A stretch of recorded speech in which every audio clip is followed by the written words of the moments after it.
श्री राम कथा में हम देखते हैं कि भरत, सुग्रीव और हनुमान जी के पराजय का समाचार सुन श्री राम स्वयं रणभूमि में आते हैं। वे लव कुश को देख कहते हैं, तुम दोनों को देखकर यह विश्वास नहीं होता कि ऐसे कोमल कोमल हाथों वाले दो बालकों ने अयोध्या की विशाल सेना के साथ साथ लक्ष्मण, भरत, शत्रुघ्न और सुग्रीव जैसे योद्धाओं को भी परास्त कर दिया है और महाबली हनुमान को बंदी बनाकर बैठा रखा है। यह असंभव कार्य कैसे संभव हो सकता है? यह अश्वमेध यज्ञ का घोड़ा हमारे राज्य की उन्नति का प्रतीक है। तुम कोई राजा या राजकुमार तो हो नहीं जो तुम्हें हमारी राज्य की प्रगति से ईर्ष्या हो, तो फिर तुमने किस लोभ से हमारे इस घोड़े को पकड़ा है?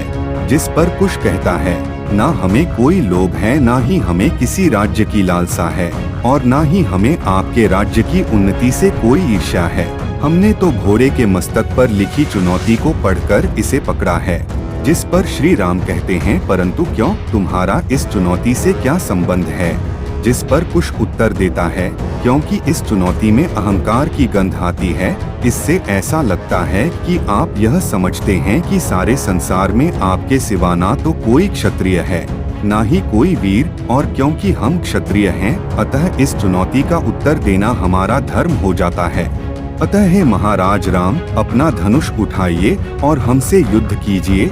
जिस पर श्री राम कहते हैं, बालकों, हम तुम्हारे सारे अपराध क्षमा कर देंगे। यह यज्ञ का अश्व लौटा दो, हम तुम्हें कोई दंड नहीं देंगे। जिस पर कुश कहता है, युद्ध में हमें पराजित कीजिए और घोड़ा ले जाइए, और यह भी याद रखिए कि घोड़ा लिए बिना चले गए तो समस्त विश्व में आपका अपयश फैलेगा कि अयोध्या नरेश दो छोटे बालकों से अश्व न छुड़ा सके। जिस पर श्री राम कहते हैं, बालकों, हमें विवश मत करो।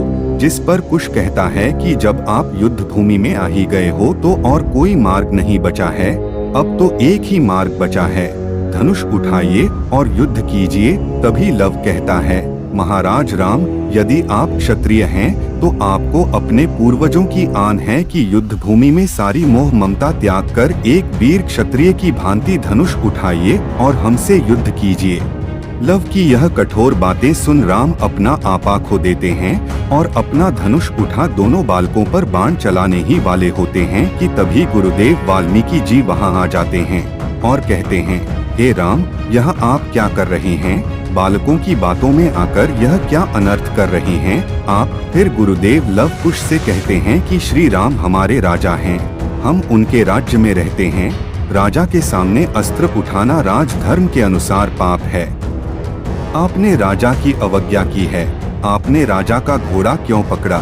जिस पर लव कहता है, दो कारणों से गुरुदेव। पहला कारण तो ये अश्व के सिर पर लिखी यह चुनौती है, और दूसरा कारण है कि कुश भैया को महाराज राम से कुछ प्रश्न पूछने हैं। जिस पर श्री राम कहते हैं कि पूछो, क्या प्रश्न पूछना है तुम्हें? तब लव कहता है, हमारे गुरुदेव कहते हैं कि आप मर्यादा पुरुषोत्तम हैं, परंतु यह कहाँ की मर्यादा है कि उस पत्नी का जिसकी पवित्रता पर आपको स्वयं विश्वास है, केवल कुछ लोगों की निंदा के कारण त्याग कर दिया जाए और उसे निःसहाय अवस्था में वनवास के दुख भोगने के लिए विवश कर दिया जाए। यह कौन सा धर्म है? जिस पर प्रभु श्री राम कहते हैं, राजधर्म के कारण एक साधारण मानव के धर्म और एक राजा के धर्म में इतना ही अंतर है। एक साधारण मानव का प्रथम धर्म है अपनी पत्नी, अपने बच्चों, अपने भाई बहनों, अपने माता पिता और निकट सगे संबंधियों की रक्षा करना, उनको सुख पहुंचाना और यदि कठिन समय आए तो दुख में उनका साथ देना। परंतु वही मानव जब राज मुकुट पहनकर राजा बन जाए तो उसका प्रथम धर्म अपने निजी सुख या दुख और अपने निकट सगे संबंधियों के सुख दुख में साथ देना नहीं रहता, वरन राजा का धर्म केवल प्रजा की सेवा करना होता है। उसके सारे काम प्रजा मत के अधीन होते हैं। फिर चाहे निजी तौर पर उसे सुख हो या दुख, उसका कर्तव्य तो वही है जिसमें कि प्रजा का कल्याण हो, जिसमें कि प्रजा की सेवा हो और जिसमें प्रजा का मत हो। यही उसका पहला धर्म भी है और यही उसका आखिरी धर्म भी है। इसे ही राजधर्म कहते हैं। तब कुश कहता है, इसका अर्थ यह है कि अन्याय आपने नहीं, अयोध्या की प्रजा ने किया है। तब गुरुदेव कहते हैं कि जो अयोध्या की प्रजा ने किया है उसका उत्तर अयोध्या की प्रजा से ही मांगना चाहिए। लव कुश, इस समय तुम दोनों ने इनका घोड़ा पकड़कर और इनके सामने अस्त्र उठाकर जो इनकी अवज्ञा की है, उसके लिए तुम्हें इनसे क्षमा मांगनी चाहिए। महाराज राम के विरुद्ध तुम्हारा अस्त्र उठाना ऐसे ही धर्म विरुद्ध है जैसे कि तुमने अपने पिता के सामने अस्त्र उठाए हो, क्योंकि राजा प्रजा के लिए पिता समान ही होता है। इसलिए तुम्हें इनको पिता समान आदर देकर इनसे क्षमा मांगकर यज्ञ का घोड़ा लौटा देना चाहिए। तब लव कुश हाथ जोड़कर महाराज राम से क्षमा मांगते हुए कहते हैं, महाराज, हमने भूल से आपकी जो अवज्ञा की है उसके लिए हम आपसे क्षमा मांगते हैं। यदि आप इस अपराध के लिए हमें कोई दंड देना चाहे तो वह भी हमें स्वीकार है। तब श्री राम मुस्कुराते हुए कहते हैं, तुम दोनों दंड के अधिकारी नहीं हो। तुम्हारे जैसे वीर, गुणी और ज्ञानी बालक जिस राजा के राज्य में हो, उन्हें उन पर गर्व करना चाहिए और पुरस्कार देना चाहिए। इसके बाद लव कुश प्रभु श्री राम के साथ वहां से चले जाते हैं। तब वीर हनुमान जी भगवान वाल्मीकि से पूछते हैं कि हे महर्षि, यह क्या लीला है जो मैं देख पा रहा हूँ? क्या यह सत्य है कि यह दोनों दिव्य बालक श्री राम व माता सीता की ही संतान हैं? तब महर्षि वाल्मीकि जी कहते हैं, हे भक्त शिरोमणि, आप सब जानते हैं, भक्त की शक्ति तो भगवान से भी अधिक होती है। फिर भी मैं आपसे प्रार्थना करूंगा कि अभी इस बात को आप गुप्त ही रहने दीजिए।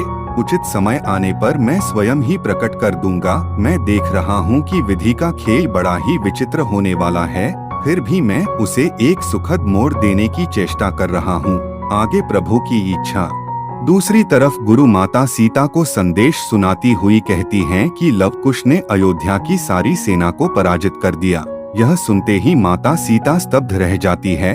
तभी लव कुश भी वहां आ जाते हैं और लव कहता है, केवल सेना को ही नहीं वरन उनके सारे योद्धाओं को भी परास्त कर दिया माताजी। भरत, सुग्रीव, लक्ष्मण और शत्रुघ्न सबको भैया ने परास्त कर दिया। तब माता सीता कहती हैं कि तुम दोनों ने भरत, सुग्रीव और लक्ष्मण के साथ युद्ध क्यों किया? तब कुश बताता है कि आश्रम के पास अश्वमेघ यज्ञ का घोड़ा आया था। मैंने उनके मस्तक पर लिखी चुनौती को स्वीकार कर घोड़ा पकड़ लिया। फिर अयोध्या की सेना और उनके सेनापति युद्ध करने आए।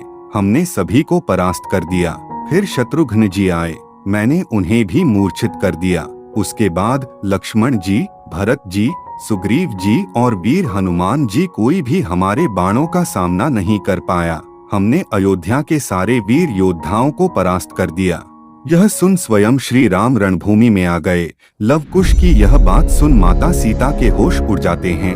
उनके चारों तरफ बिजली दौड़ पड़ती है। वह पूछती है कि क्या स्वयं महाराज राम वहां आए थे और तुम दोनों ने उन पर धनुष उठा लिया था?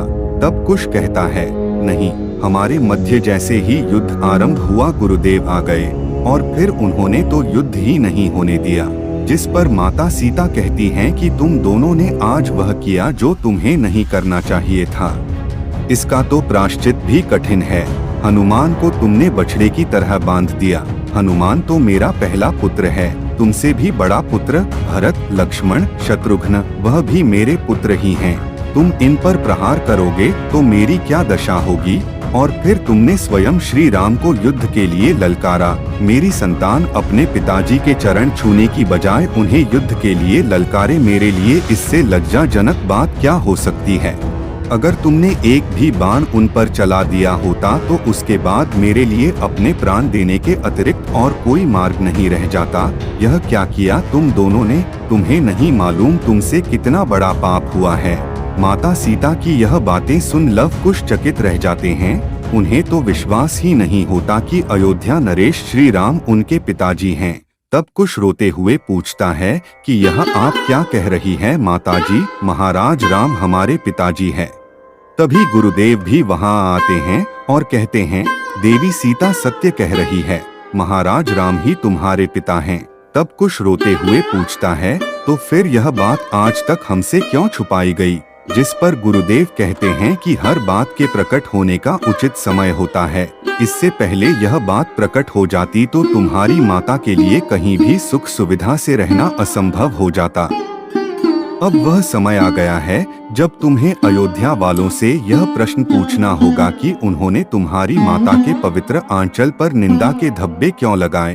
इसी दिन की मैं इतने वर्षों से प्रतीक्षा कर रहा था।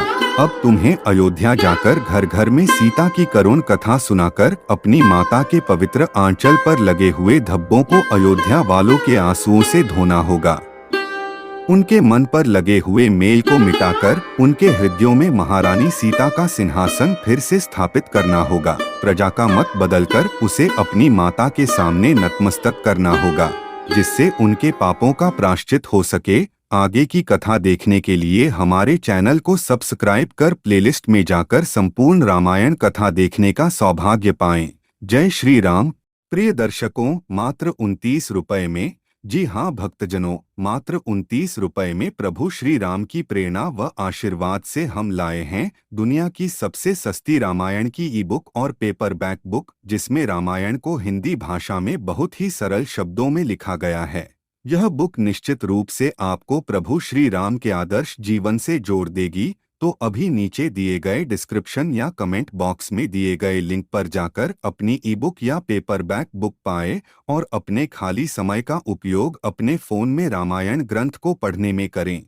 साथ ही अपने दोस्तों और रिश्तेदारों को भी यह अनमोल किताब उपहार रूप में देवें, जिससे वे भी अपने खाली समय का सदुपयोग कर सके।